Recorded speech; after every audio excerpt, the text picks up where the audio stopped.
Hi, this is Jeff Kiger from the Post-Bulletin. I'm here today in the newsroom to try to explain a kind of complicated legal decision that came down this week that has a major impact for Rochester. Back in 2016, Mayo Clinic sued the IRS over trying to get a refund for $11.5 million in taxes. Those taxes were for on revenue from investments that Mayo Clinic had made. Now, Mayo Clinic claimed that as an educational institution, they should not be taxed for that.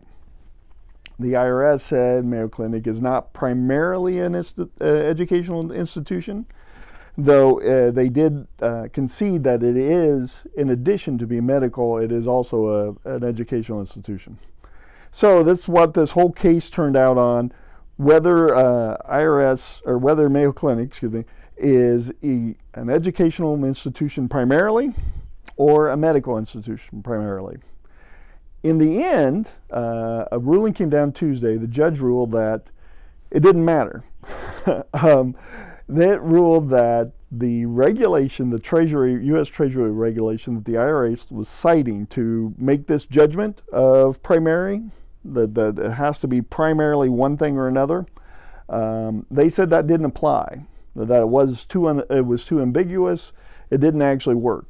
So when you take that ruling, that piece of it out of there, the IRS had already conceded that Mayo was partially, at least, a educational institution. So without the Treasury aspect, that means it was straightforward that the Mayo Clinic did deserve to get the money back and then in the future not be taxed on those type of investments. So that was the ruling. It came down on Tuesday as a summary judgment. Hopefully that makes it a little more clear. We also have the story in today's paper. I'm Jeff Kiger. Thank you very much.